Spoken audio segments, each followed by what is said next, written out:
Nothing inspires a college football team more than watching somebody their dad's age do push-ups on the sidelines. At least that's the mindset of James Franklin. Hey, it worked! Penn State gets the win, and we all win because we got to watch Franklin get his fitness on. He's AJ McCarron. I'm Jason Fitz, and this is the College Football Show. Now, I'm just going to let y'all know, like, if you've never watched this before, shame on you. For the next hour, we're going to get you highlights. We're going to set the table. We're going to do playoff predictors. We're going to look at people dressed like pickles. We got a lot coming, AJ. But as we go to air, there's a minute left, and Ole Miss taking on Alabama. Alabama with the 6-point lead, 53 seconds, 4th and 16 after a big sack. How you feeling, buddy? Let's go, baby. I feel like every week now, AJ comes, he joins our team, he's doing these shows every week. He's stuck being on air as the Bama game ends. And been close this year. You know, it's been chaotic. We'll keep you updated on how that game ends. You'll hear AJ scream. In the meantime, let's get you caught up on the number 2 team in all the land, Ohio State, taking on Indiana in a cold weather game. We picked this one up with C.J. Stroud, finding a guy, I don't know if you've ever heard of him, Marvin Harrison Jr., doing what he's been doing all year long, 58 yards, wide open touchdown. He's so good. Nice Wakanda Forever celebration, too. Go check out the movie. That clap is not for the Ohio State game. We'll get to that in a minute. All right, Mayan Williams takes the ball, rumbling, stumbling, tumbling, all the way into the end zone. I tell you, it was good to see Ohio State establish a run game today. Yeah, for the first time all year, it seemed. It felt like that was one part of their offense that absolutely was great. It did take a hit there as Williams goes down, had to be helped and carted off the field. He was later seen walking on the sideline in a walking boot. Ryan Day said after the game he doesn't think it's long-term or serious. Now Stroud hits Stover. Oh, Russell Stovers goes in. That's not his real first name, but makes it 42-7 after the extra point. Now, Stroud rolling right, finds Babb. Easy. Taking candy from a baby. It's all easy for them at this point. By the way, that was his first career catch after 4 ACL surgeries. Incredible emotion by the entire team. It was an emotional moment in the broadcast. Congratulations to that 5th-year senior and team captain for getting what he's worked so hard for. 56-14 is your final score. 56-14 in a game that is really, 17-28, 297, 5 touchdowns for C.J. Stroud. A lot of people are going to talk about that portion of it, 5 touchdowns for C.J. Stroud. I'm with you, though. This game and Ohio State's win was about getting the running game right in a game that was just, frankly, a massive blowout. Yeah, the fact that they had Mayan Williams, 15 carries, 147 yards, and a touchdown, and he was really starting to find his own, and that offense was starting to find their own, establishing a run game, which they haven't done all year. And then he goes out with that lower leg injury. You hate to see it. And what does this mean for Ohio State moving forward, especially in 2 weeks when they play Michigan? Because I don't know if you can ask C.J. Stroud, and you want C.J. Stroud to throw the ball 50, 60 times a game and tell him, hey, you got to go win it for us. Like, you need some help. So it's going to make for a interesting couple weeks. Marvin Harrison Jr., 7 catches, 135 yards, and a touchdown. Dynamic performance by somebody at the beginning of the year. Wasn't on our consciousness the way he should be. He continues to push for consideration in the Biletnikoff Award for the best wide receiver of the year. 662 yards of total offense for Ohio State, 340 on the ground. Absolute thrashing. I've been tough on this Ohio State team the last few weeks for not looking good enough.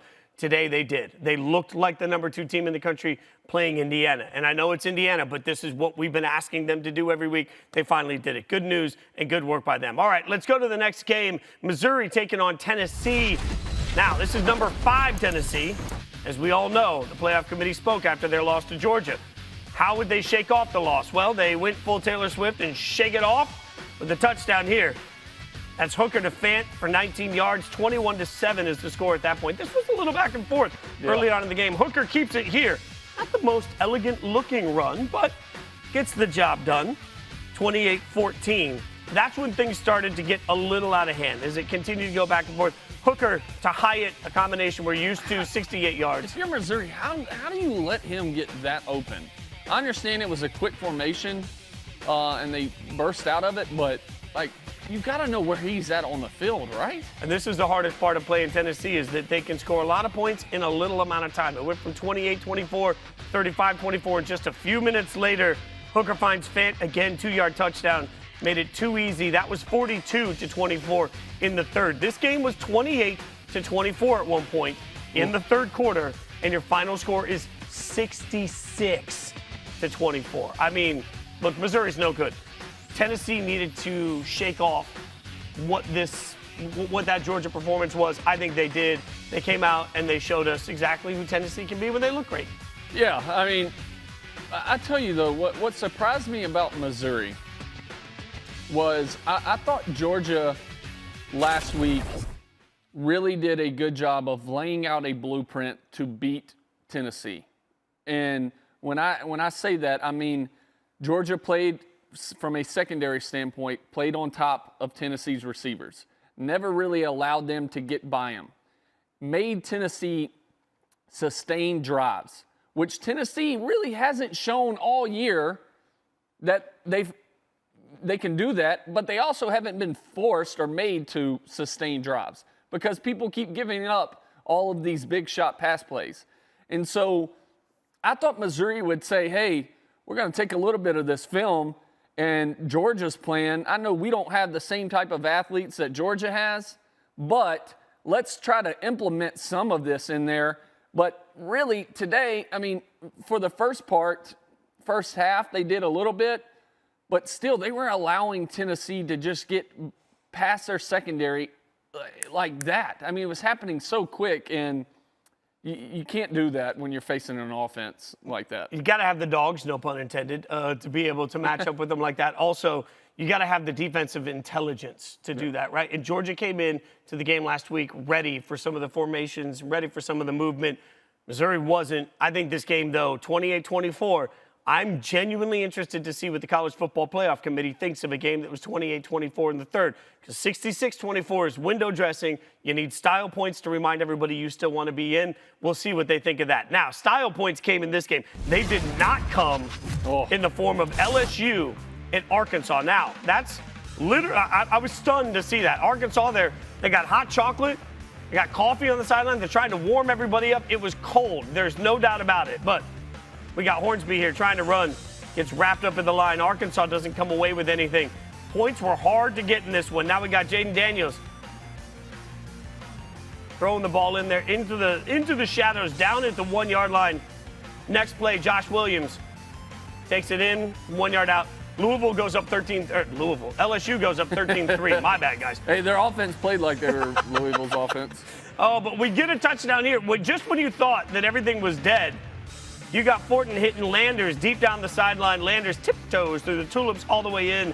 13-10. Arkansas in the fourth quarter trying to make something happen there.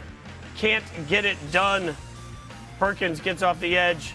It's a strip, ball's loose. LSU recovers it. At first, I thought it might be an incomplete pass. It is ruled a fumble and recovery. LSU, as a result, holds on, and I do mean holds on to win 13-10 in what looked like was going to be a disastrous situation because the SEC West gets wild if LSU takes a loss.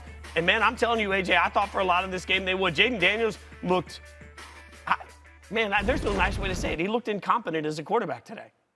Yeah, I mean, but now, and this isn't a knock on Jaden.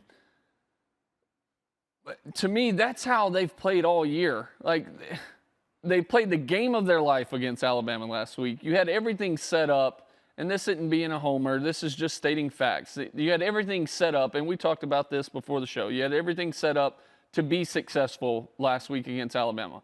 Night game at Death Valley, all right? That alone right there just puts the icing on the cake. Like, that makes for a different atmosphere playing at LSU. And I felt like that was the overall best game that LSU's offense has played all year. Yes, I understand they beat Florida earlier in the year, but they got mollywopped by Tennessee. Mollywopped, one of my favorite words. Yeah, you love that saying. But they've looked that way the entire year. And all of a sudden they play an unbelievable game, but they're back to struggling on offense again today. That was one of the worst offensive games I've ever seen. And to me, it speaks a little bit to the fact that you mentioned that Georgia sort of put on film, how do you slow down Tennessee? Well, we all knew the key to slowing down LSU.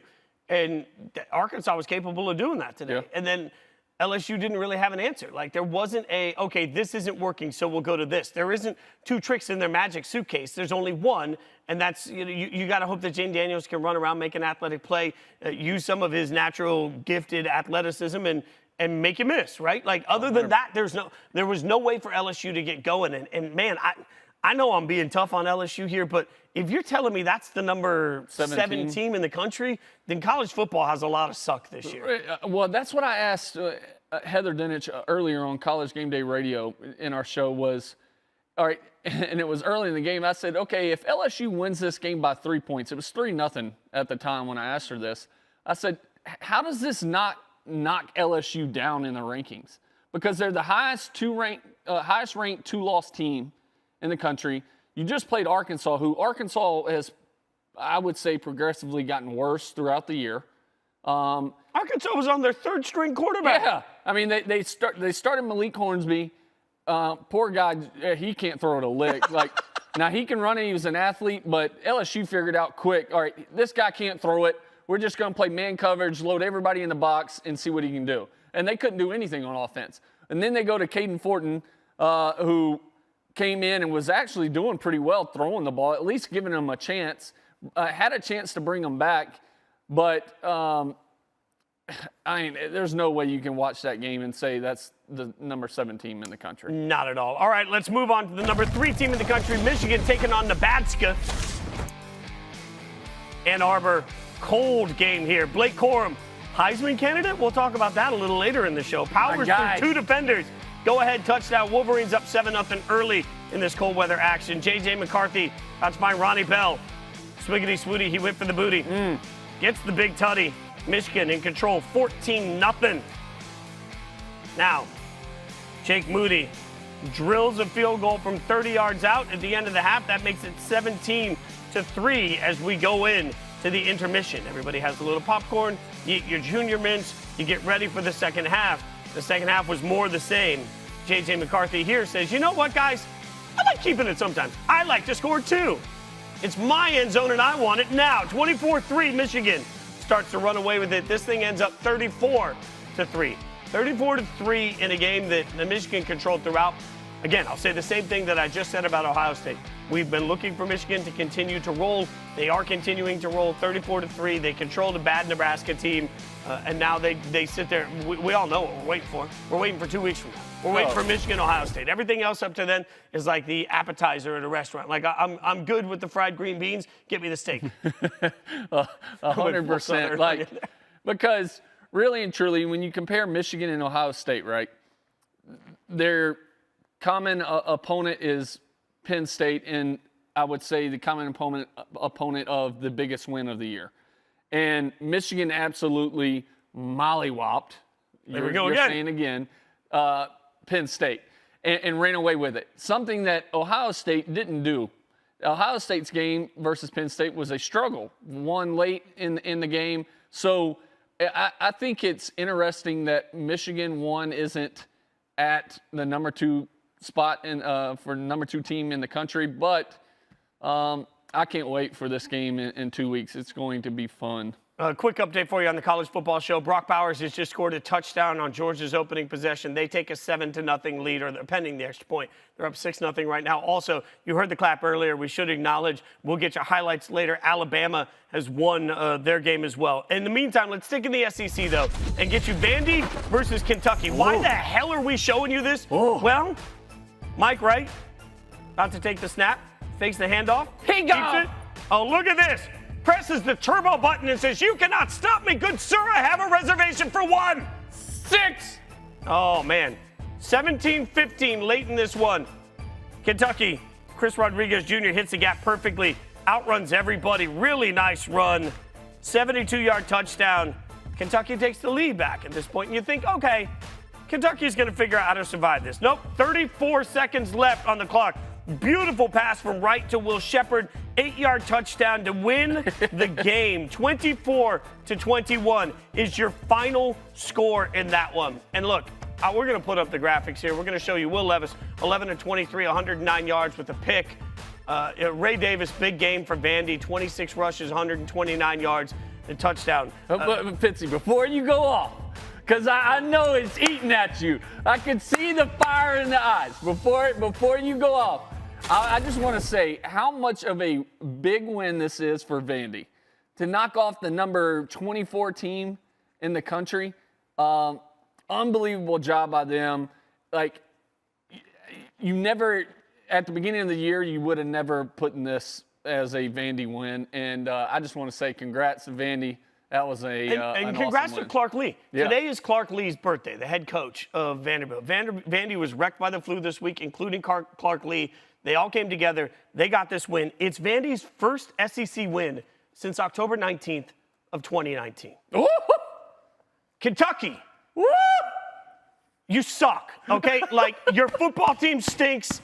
And this is the part that blows my mind. Every year I sit here and say, Kentucky's got the right things. They've got the right facilities. They've invested the right way. They're recruiting the right way. They've got a head coach that believes in it. And every year I say, this is the year you're going to put it together. But you are mired in mediocrity because you lose games like this. And every time I hear some argument on social media between coaches about whether you're a basketball school or a football school, you answer the question. You answer the question of what type of school you are because you blow games like this. And when you are trying to get out of the island of middle, like the middle of the SEC, you have that opportunity. And when you lose these sorts of games, man, you want everybody to buy in every year. It's why don't we talk more about the rise of Kentucky? Now I'm supposed to believe that Will Levis is a top 5 draft prospect. The way he's looked, not just this game, but several games this year, you have yourself questioning. You say, what are we doing? And when you lay an egg to I'll excuse getting your ass kicked by Georgia. I'll excuse getting beat by Alabama. I excuse getting beat by really good football teams. In fact,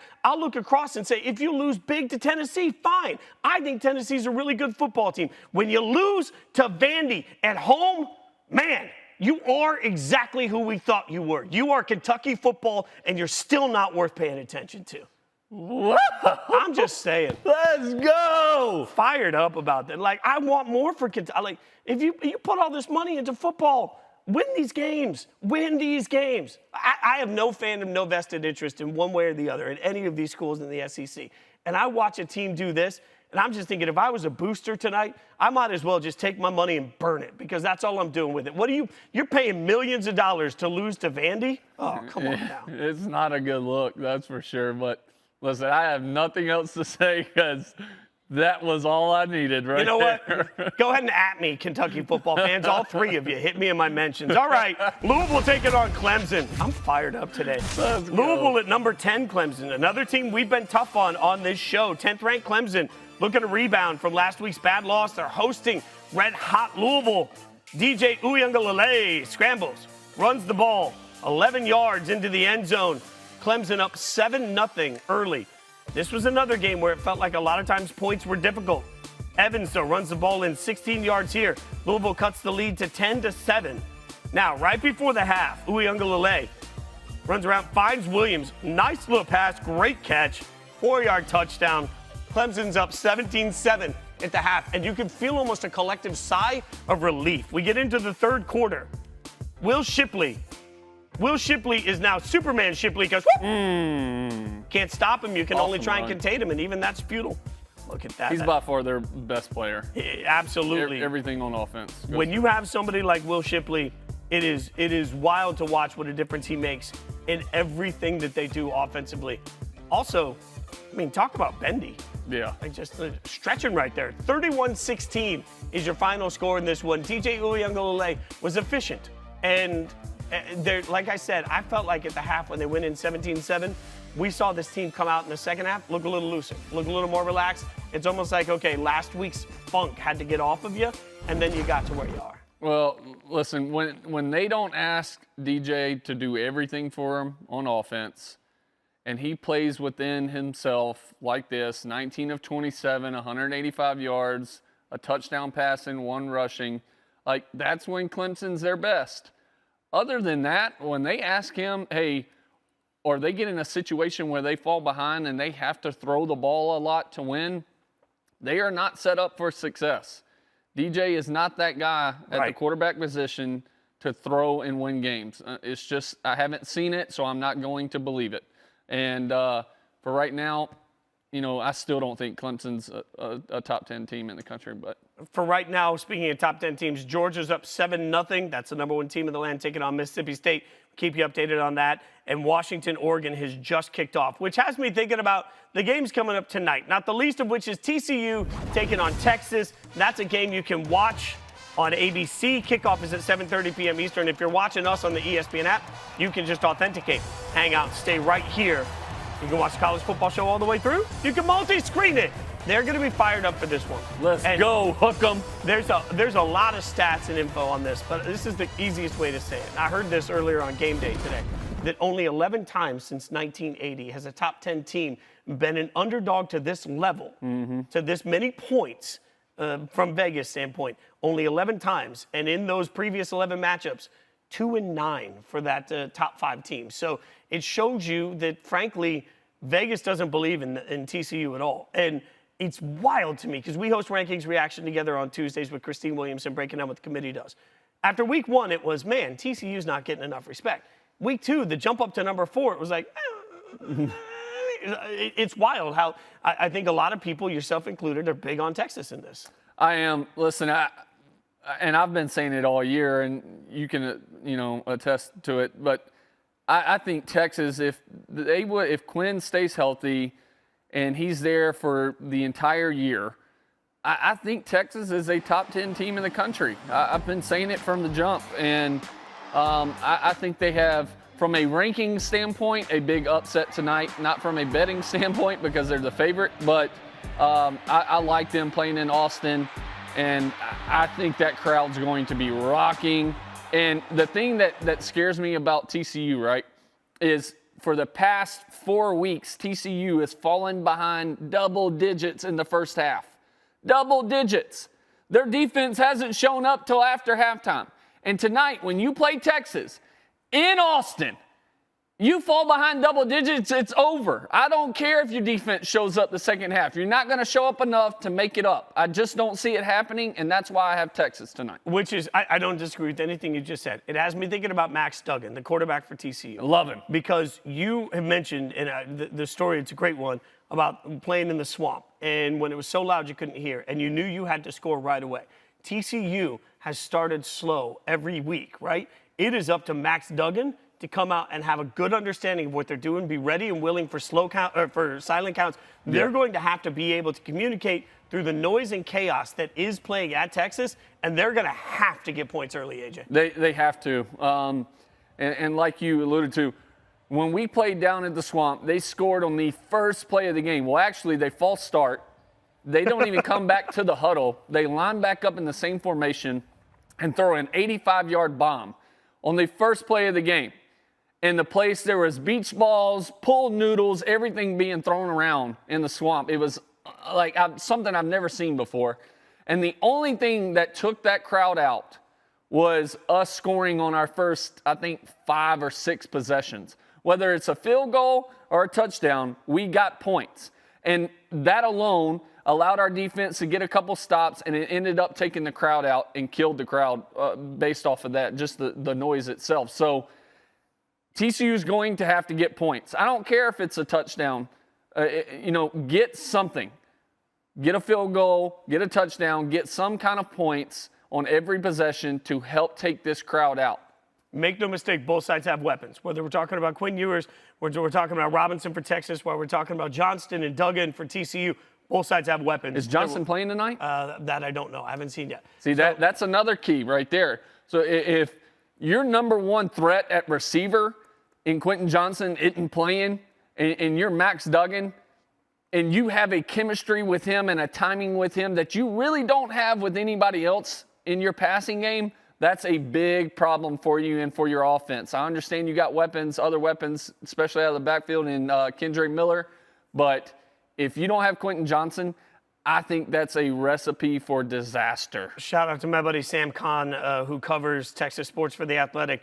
He tweeted out just a couple of minutes ago that Johnson is on the field going through pregame warmups. The ankle is taped.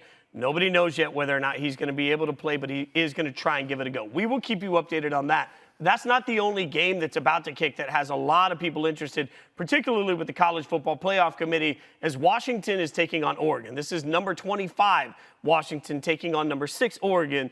And as we've talked about ad nauseum, Oregon has enough runway left between this game, between the rest of their schedule, and between presumably the Pac-12 championship that they are trying to make a push into the college football playoff. Yep. They have got to win, but in a world where we're watching teams like USC put up late touchdowns just to give it fluff, we're watching teams like Tennessee do the same thing. I think Oregon's going to have to come out with a little bit of style in this game just to show the committee, no, we're really stinking good, just like everybody else.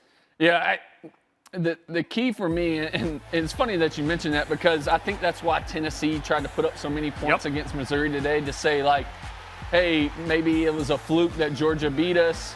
They struggled versus Missouri. Look how bad we beat them. But tonight's key for me in this Washington versus Oregon game is, how does Bo Nix play on the road? I understand last week playing at Colorado, he had a really good game. Ended up, I think, with 5 touchdowns, 2 passing, 2 rushing, and then 1 receiving. But before last week, he was 6 touchdowns to 5 interceptions going into that game on the road. How does he play versus a top 25 team tonight on the road? What Bo Nix shows up? Is it the Bo Nix of last week and what's been at home games, earlier this year? Or is it the old Bo Nix that even when he was at Auburn struggled whenever he played on the road? So that's the biggest key for me in this Oregon team tonight. I'll also say Michael Penix Jr., the quarterback for Washington, want to give him a shout out, completing 66.5% of his passes, 3,200 yards, 23 touchdowns, 5 picks. For somebody that transferred from Indiana, has gone to Washington, he's had a lot of success in games this year. They're going to be asking him to come up big. They lead the nation in passing, right? Right. So you talk about their passing and also their passing efficiency. It's incredible. Bo Nix is somebody that, I think we could even argue is part of the Heisman conversation, right? Like when you watch here's the hardest part. I think we've all said this. I heard this today on ESPN radio. How do you compartmentalize what we saw week 1 against Georgia versus everything we've seen, not just for Oregon, but specifically for Bo Nix? Well, I think, listen, it was the head coach's first game back. They're playing Georgia. It's Bo Nix's first game in that offense. It's playing in Atlanta, versus Georgia. It's a home game basically for the Bulldogs. So I washed that game away. I really don't penalize them because of the way Georgia controlled the Tennessee game. So I think this Oregon team is a totally different team. And I think we need to start listening to the conversation about Bo Nix for who he is today, not the conversations about Bo Nix for what he didn't do or did do at Auburn. This is a totally different season for a totally different kid. And the question for us becomes not only just what Bo Nix looks like right now, but frankly, when we start, it is that time of year, right? It is the time of the year where you start looking at Bo Nix and saying, okay, maybe? We don't have a guy that's sitting out there that we're like, definitive. That's the guy. And usually by now we do. He's saying he's holding up to, we could do the deep dive. Let's do a deep dive into where we fall on the Heisman. Let's go. So AJ, all this conversation about Bo Nix and what could be at stake for him tonight for the rest of the year, well, it gets us closer and closer to the Heisman ceremony that everybody looks forward to all year. Some of the best of the best, and you see here some of the best animations of different people we've been talking about all season long, which brings us to an interesting conversation about the way we view the Heisman versus the way Caesars views the Heisman. Vegas always seems to know, and what we've got here are some of the Caesars Sportsbook odds to win the Heisman. And what's interesting to me is we were just talking about Bo Nix, and he's at plus 750. But also, Blake Corum is somebody I know. I heard you today on Game Day Radio talking about Blake Corum would be your number 1 right now, and he's also sitting at plus 750. Yeah, I think Blake's got to be number 1 right now. C.J. Stroud last week versus Northwestern was 10 of 26 for 76 yards. Okay, that can't be your Heisman frontrunner. I don't care if they're undefeated. Nobody else on this board has had an off day like that. So C.J. Stroud for me would be at 6. At 5, I would have Hendon Hooker, only because he didn't play great against Georgia last week, and their offense struggled. Now, I'm curious about that because we're seeing Hendon Hooker highlights right here. Yep. My question to you is, can we credit the Georgia defense so much that Hendon could still go on a run, or does that want – because I don't know if you can win a Heisman when you've had that ugly mark on your record. Yeah, he can definitely get back in the top 3. Just for me right now, having that bad of a loss and looking that bad, I think they were 2 of 14 on 3rd down. Like, they just did not have a good day of what everybody's been accustomed to, so far this year with Tennessee's offense. What stands out, and you mentioned, I want to go back to C.J. Stroud for a second. He is, according to Caesars Sportsbook, the favorite, but I'm with you. He hasn't looked good enough the last few weeks. Now, the interesting thing is at plus 140 and then Blake Corum again at plus 750. Those are 2 wildly different spectrums. They are going to play each other in a couple of weeks, and what feels like the world is desperate for that Heisman moment out of that game, right? Right, 100%. So, literally, you're going to eliminate one of these guys pretty much out of the picture with that game in 2 weeks at the Big House. Like, I think it's set up for Michigan to really take advantage of playing at home. And letting Blake kind of run away with this thing. You mentioned eliminating, because I want to point out Bo Nix going to take on Caleb Williams, right? We expect that Oregon is going to have that opportunity. Oregon has the opportunity to win out. The one name I don't see on this list, and frankly, y'all, I'm stunned, Stetson Bennett. Like, undefeated, the quarterback of the defending national champions that are undefeated right now, that are marching their way through the season, that have a real shot at winning the SEC and going back-to-back champions, not even on this list? Listen, especially as we're showing these highlights, him and who Caesar has as the number 2 favorite to win the Heisman played last week. And if you watch that game, there's no way you can say Stetson Bennett was the worst quarterback on the field during that game. There's no way.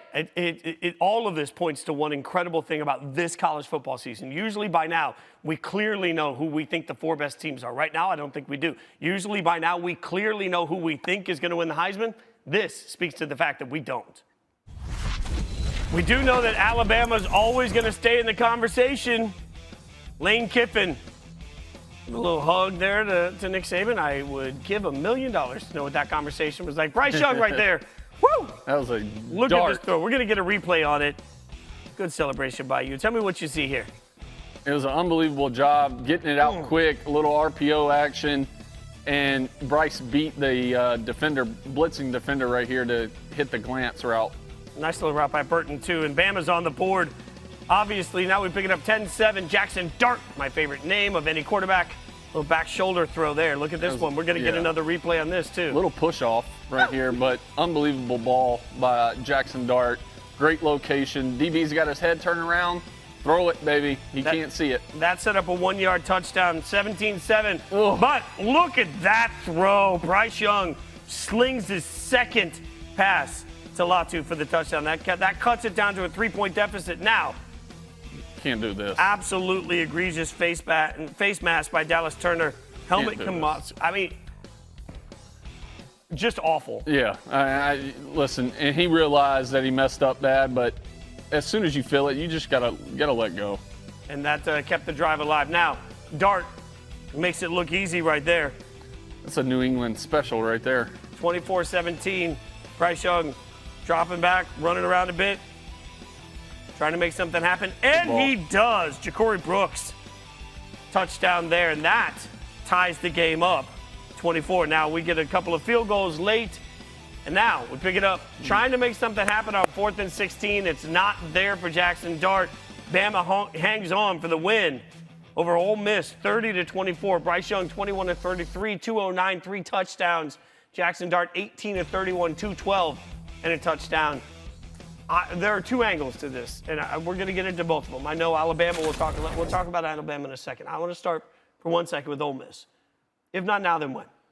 Like, I'm going to make the argument that this is one of the different years in Alabama. There's a lot of talent, but they have really gotten in their own way repeatedly, week after week after week. We watch Alabama make stupid mistakes Alabama doesn't usually make. And now you're Ole Miss, and according to the committee, you're 11, Alabama's 9. You have this opportunity to take down Alabama, and to take down Nick Saban. You're coming off a bye week. Like, I really looked at this. Even though I expected Alabama to win, I looked at this and thought, man, as much as everybody's paying Lane and as much as we're talking about Lane, if not now, when? Like, Ole Miss showed you that even when all the cards are stacked for them and they have every opportunity, they still don't know how to beat Bama. I'm with you. I'll tell you, I'll go one step further and get your opinion, Fitzy. What makes me start to wonder and think about even more is how much of an option is this Lane Kiffin to Auburn conversation now? I mean, if you're Lane Kiffin, it's Auburn, right? You take that move in a heartbeat. If you're Auburn, I don't know, like you're getting a coach that can't beat he can't beat Nick. Because I'll tell you, word on the street was that Lane was interested in the Auburn job, but would Auburn be willing to give up total control the way that Lane likes to have control? And that's a question Auburn's going to have to ask themselves, and that's a question that Lane's going to have to answer himself, because it seems right now this year was your best year to really make something happen. Take that next step at Ole Miss, right? To put you out there as the top, one of the top 5 programs in the country, that you're pulling in big-time recruits and recruiting classes every year. And with it being a letdown year for Bama and pretty much everybody else in the West for the first time in a while, like, this was your opportunity, and it didn't happen. I think Auburn's got to decide what they want. If they want to be relevant, Lane Kiffin will do that wherever he goes. Oh, between 100%. his Twitter presence, between his interview presence, we talk about Lane Kiffin. He will make you relevant. If the only line for Auburn is you got to beat Bama, we have no proof of concept that can happen here. And it's a little bit like LSU. We watched Les Miles win 90% of his football games get fired because he couldn't beat Bama. Like, not beating Bama gets you fired from great programs in the SEC. We have no proof of concept that Lane can go out there and compete. I thought this was the year they should have gotten it done. So I'm actually disappointed in Ole Miss. Yeah, I am too. Like, I mean, they had the recipe for success, and I can't say it enough. Everybody in the West was down this year. With everybody that's usually a top player in the West being down, like, as Ole Miss, you got to take advantage of that. And the fact that you couldn't take advantage of that, I think, makes for a big, big letdown year when you look at the overall scheme and the overall, consensus of, hey, how did this year go? Like, I think it's a rough one for them. It's been a rough year for Notre Dame at times, madly inconsistent, but let's see how it looked today. Notre Dame at Navy, number 20 Notre Dame, taking on Navy at Navy Marine Corps Memorial Stadium. I want to say thank you quickly to all the veterans, as we are on Veteran Day weekend, something that matters a lot to both of us and to the entire network. This is the most amazing catch I've ever seen. It truly is. I mean, Lindsey with the catch that we're going to be – like, this has to make it in Holy Cow. You'll see it again, I promise you that. Drew Pine now going to find Jaden Thomas for a 37-yard touchdown. That puts Notre Dame up 35-13. Late in the fourth is where we'll go next. Notre Dame up 35-24. Navy quarterback launches the 20-yard pass to Maynard. Notre Dame up 35-32 at this point. Tight game. Yeah. Navy ready to kick off. They go for the onside kick. But Notre Dame falls on it, recovers the ball. And that gets Notre Dame the win, 35-32. Most importantly, before we break down anything about a football game, again, I will say thank you to everybody who served, to the families of people that have served. Yeah. Veterans Day is far bigger than anything about football, and that matters to both AJ and I, so we want to make sure that we say thank you to all of the families that were impacted and that have given so much to let us sit here and talk about sports. That being said, Notre Dame takes on Navy, right? And I don't know what I expect from Notre Dame. I feel like it's a wild week where one week they'll look good, the next week they don't look good. Marcus Freeman early in his tenure, these are the sort of games you just have to survive. Yeah, it's been a roller coaster year for him. I mean, starting out just, 0-2, 0-3, something like that. I mean, they looked horrific. But I tell you what, who I'm more proud of than anything is Drew Pine. Drew Pine getting thrown into the fire basically by their starter going down, Drew Pine having to come in, play, and he's gotten better and better week by week, which is awesome to see. I know Drew and his family.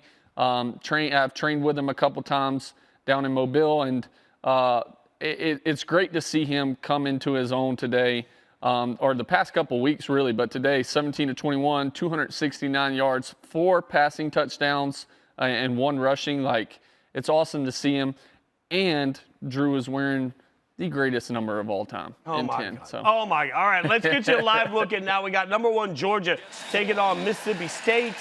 7-0. Georgia running with a little pace right now, as you can see, getting up to the line of scrimmage. We just mentioned Stetson Bennett and the fact that he wasn't on our board in the Heisman conversation. He's on our board. He wasn't on Vegas's board. He had a really pretty pass just now on 3rd and long. They converted a first down.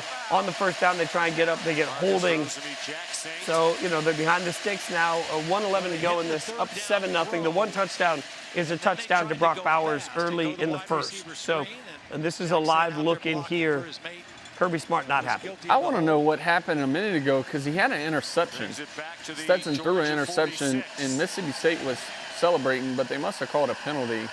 We were going over highlights, so I didn't get to see it. Got a little jet motion right here. Play action pass. Nothing deep. He ends up checking it down. Smart play. And that on 1st and 19 is going to set up 2nd and long. Obviously, the clock winding down in the first quarter. There's Todd Monken. That's good right there, though, like from a quarterback standpoint, because you're 1st and, 19? Yep.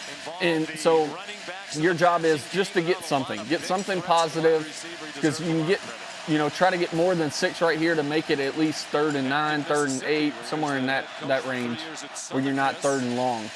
They run a little screen to Brock Bowers, and he is an animal. You're just letting a player make a play. Yeah, and a face mask. They're going to get a face mask call right here. The amazing part of this is, like, I know fans scream about these quick little outs to wide receivers all the time when they don't work. But the fact is, when your best player's out there, sometimes you just want to get the ball in your best player's hands and say, all right, what the hell, let's see what happens. Oh, yeah, listen, Georgia's one of the best teams in the country at running these quick screens outside, and a lot of times they run it outside the numbers, which makes it really hard for the defense, right? Because you're getting the ball outside the numbers. Now the defense has to react and then, chase the ball. And, especially when you got a freaking animal in a tight end of Brock Bowers, give him the ball as much as you can. We've said it before on the show, but the fact that he's not even draft eligible for another year, insane. My God, there are teams next year that are just going to figure out how to stink to get him. Like, yeah. We'll find some alliterative way to say that. Like, instead of tank for Tua, be like be bad for Bowers. Oh, the sweet sound of the moo and the banjo either means it's time for us to, like, do-si-do. We doing that whole thing? They got that sound from my house. I mean, we've still got Boogie. We still got Boogie on the cow. All right, you know what we're going to do? We're going to show you some of the best plays. We're going to give them a score, and we start with this pick game. All right, we got a pick 6. Now, that's an okay pick 6. I mean, and that was the first pass of the game. Right. Now we're going to pick it up. After that play, because that was an impressive start to the game if you're a Pitt fan, but this is the next play, the very next play. Standing right there, walks right in front of it, walks it in. Brother. Pick 6. Now, here's the thing. I have to give this a score. And you guys know that I'm a notoriously tough scorer. But see, each of the pick 6 was about a 50, but when you back-to-back them, 50 plus 50 equals 100. Woo! All right, we're starting with the 100. I like you it. ready? I like it. Ready to follow this up? I like it. Let's see what we got next. We'll go in here. Notre Dame, absolutely the catch, maybe of the century. Yes, unreal. It's the best catch I've seen since Pro Throw. Alabama versus Southern Miss. I was at that game when I was younger kid. And that is by far the best catch I've seen. I love the way he takes it with one hand at the end and just then kind of showboats about it. Completely owns it, like a big brother on a little brother. Right Unbelievable, easy, 100. I'm a lot more excited about my 100 than AJ is about his. All right, let's go to the next play and see what we got coming here. That's 100 level of excitement for me.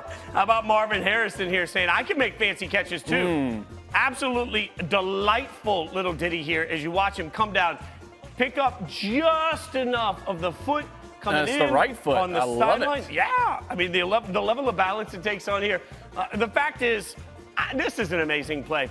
And I really wanted to give it 100, but the fact is we've had too many hundreds lately. Oh, so what? just out of simple spite of that, 98. It was good. I mean, it was good. Oh. Have we noticed the cows are gotta just get you walking drug in tested. the background? They're just trotting. All right, let's go to the next play here. Little UCF action.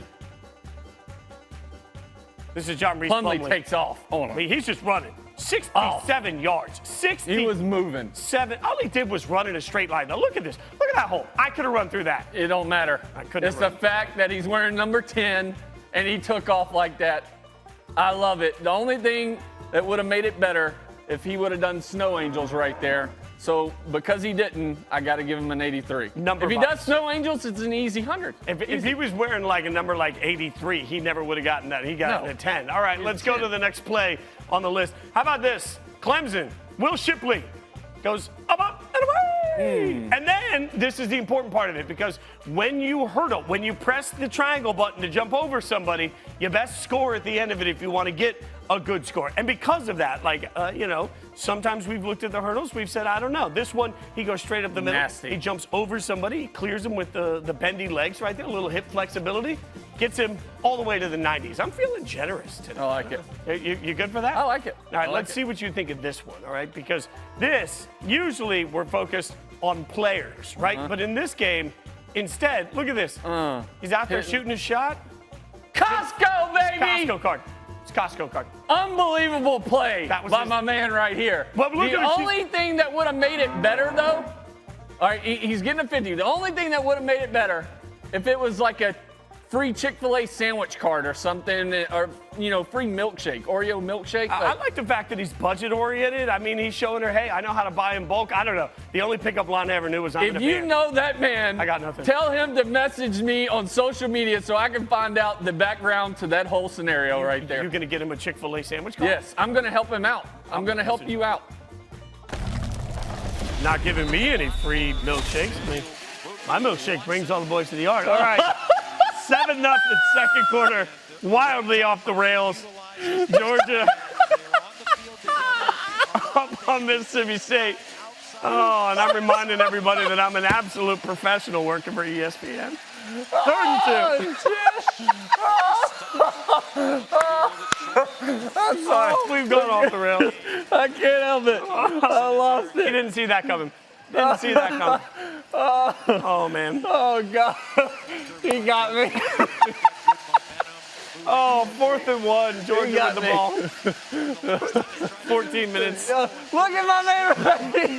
Look at my man You just right here. you got a fever. What is he wearing? More cowbell. Oh, God. All right. 4th and 1, about an inch away. If you're Georgia, you just gotta, you gotta feel like you can get this. I need hate how some long this. tissue. I got tears coming out. I did not think you were going to say that. Couple guys in motion. All that for a quarterback Got sneak. it. Stetson Bennett easily converts it, right? I love when you. So New England made that famous of, Tom was forever in New England was so good at running QB sneaks, and when it came 4th and 1, it was like everybody in the league knew they were going to do it, and they were still successful, but they didn't. Early in his career, they would just line up and just go straight into the QB sneak, and then they kind of grew over time and evolved a little more where they started these motions that are meaningless motions, but it gets defenders' eyes moving. Then they have to communicate up front, and then all of a sudden while they're communicating, you snap the ball, and the defense isn't ready for it. So I love that call right there. That's an amazing analysis by you, by the way, of how motion impacts it. I never would have thought of it, and it makes a ton of sense. By the way, we just saw some of the intangibles that we hear about for Stetson Bennett. Great work ethic, competitor, all of those things. It's going to be interesting to see throughout the course of the year, as we mentioned earlier, not only how much Heisman credit he gets, but, man, the guy, at some point, there's going to be conversations about what he looks like at the next level, and that's going to be kind of wild because you're talking about somebody that wasn't even a starter at one point and now is everything for them. Could be a turnover here. The officials with no call yet. You know what? I think they do. I think Watson ripped the ball out. Yeah, I don't. Progress to stop stopped at the 10-yard line. Third down. I hate this. If you're an official and it's even questionable, like I just call the turnover and let replay take care of it. Ooh. It's an early whistle. That does not feel good. Well, AJ, come on. Like, Yeah, I mean, that's terrible, right? that's tough for sure. Like, because he's still moving his legs. Yeah, I don't know how you blow the whistle that quick, And especially in college when the O-line can go up at some point and push him and keep pushing him forward, right? Like, there's been plenty of times where the runner's progress has stopped, but the O-line all of a sudden comes in and just surges forward, and then it ends up being a first down or a touchdown or whatever. Like, when in doubt, the official needs to wait to blow the whistle. Right. When in doubt, the official should call the turnover and let replay take care of things. Like, there are systems in place to help officials be better. And for the the fans game. watching our show, trying to figure out why this is such a big topic for us, because we talked about it. It happened earlier in the Ole Miss versus Bama game. Bama punches the ball out and would have picking it up and scored and had a defensive touchdown. Excuse me, but they blew it dead and said he was down. Well, then they review it, find out he fumbles the ball, and then just gives the possession to Alabama, which, would have been a touchdown for Bama. Right. So now we get a 3rd and 5, and Mississippi State fans are going to be mad about this one for a long time. Because, again, I think they're going to go to review, aren't they? Yeah. Wait. No, I think they've already, we're watching this as it happens. I think they've already basically said it was blown dead. There's nothing they can do with it. So 3rd and 5, and, this, again, when you're talking about a one-score game against the #1 team in the country, and you may have forced a turnover that keeps it a one-score game. That's huge. Now, all of a sudden, you could be looking at a 2-score deficit. I mean, that changes the entire complexity of the game. Oh, yeah. And Mike Leach is over here arguing, which he has all the right to do in that situation. Touchdown. Oh, missed him. He was Missed open. him. I saw it from the beginning. It's too high. Yeah. He tried to back shoulder it, but it was a little too much of a back shoulder. But Stetson's tight end could have helped him out. You might have a seam, like on paper, and this is what bothers me about some receivers' tight ends. Like, you go over the play and it's like, all right, it's drawn up, it's a straight seam. But when you're playing the game, like, see that it's, hey, a one high safety. I understand I have a seam, but I see all of this grass out to the right. Like, just widen out just a little bit. Run to the green grass. Well, no matter what's about to happen here, the one thing I know is that pending the outcome of this kick, I just want to look at the officials and say, hey, officials, this is 10-0 now. Bruh. Hey, AJ, what time is it?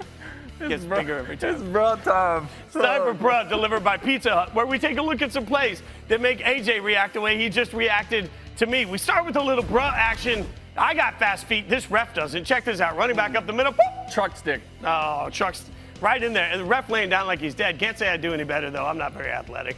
Take a look at the next play. West Virginia. This one is difficult for bettors. Oh, West Virginia -5 in the first half. The extra point would have made it a 5-point lead. Everybody would have been happy. Instead, look at this. Rumbling, stumbling, tumbling back for 2 points. Not a good look.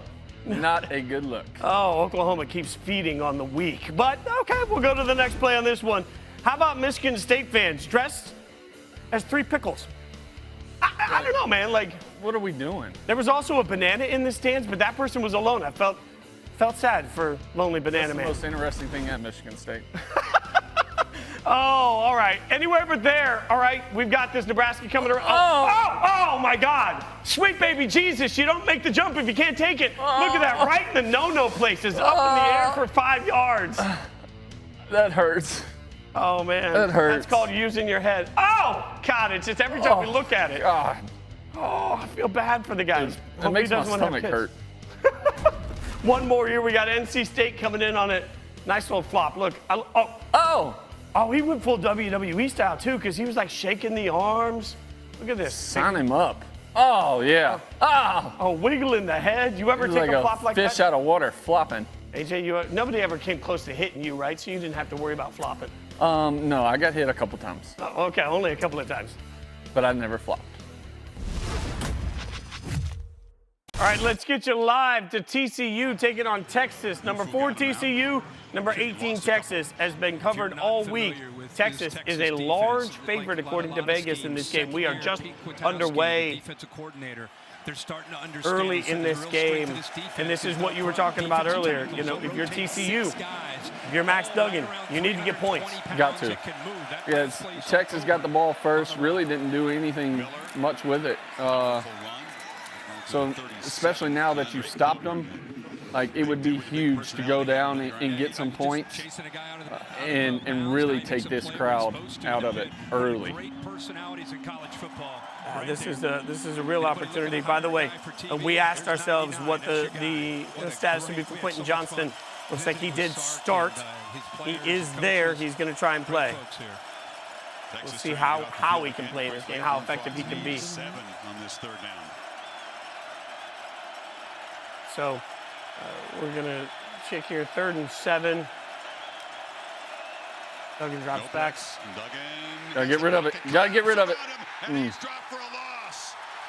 Big stop by Texas right there. Well, and it speaks to what you talked about earlier. Like you've got to stay ahead on all the communication. You've got to stay ahead on down and distance. You can't become predictable. And there are playmakers on Playing man coverage. I don't know why he didn't throw that out route. I mean, that's one of those Max has got to let go early. He had man coverage right there. And just got to see that. So while we're watching this all go down, AJ, we've got some fanciness. You ready for fanciness? Let's do it. We've got fanciness, and it comes in the form of the 2022 All-State Playoff Predictor. Now, this is pretty cool if you look at it because what it lets us do is it lets us predict some outcomes and see what, according to our stats guys, what that means. Like the stat weenies have been covering all this. They know all the algorithms. They put it into a machine. So, for example, if Georgia wins out, according to our stats, 99%, because obviously that would include the SEC championship game. Mostly, I just wanted to play with the screen. So, AJ, let's play with some scenarios here. So, let's say Georgia wins out. Who do you want in Ohio State, Michigan? Who do you want in that game? I'm going to say, well, let's put Ohio State wins. Okay. No, I don't want to say wins out. Okay. Just wins this next week. Wins against Maryland. Okay. All right. 89% Let's say chance. Michigan wins out. Michigan wins out, which would mean that they would beat Ohio State. Correct. Okay? Then let's say Tennessee wins out. Tennessee wins out, but they don't get a conference championship game in that situation. Let's say TCU loses tonight. TCU loses at Texas, all right? Which, by the way, look at that. They lose tonight. That's why this game is so significant. They lose tonight, and they have, according to our stats machine, they have 9% in this scenario. What do you want to do with Oregon? And then let's say Oregon wins out. Oregon wins out. Okay, so the only thing we haven't really addressed here is Clemson. But what's interesting is in that scenario, you got a 99% chance. So we're going to call them a lock. You got a 99% chance for Michigan. We're going to call them a lock. Then you're starting to look at a 60% chance for Tennessee, and they would actually put Oregon in with one loss over Ohio State with one loss. So they're saying the one loss for Oregon to Georgia at the beginning of the year is actually better than Ohio State losing to Michigan. Which I would have to agree with, Fitzy, because Ohio State doesn't win the Big Ten, and Oregon wins the Pac-12. I think that's the now, four let me teams you do take. this. What if I go the opposite way? If Ohio State wins out, they are clearly in.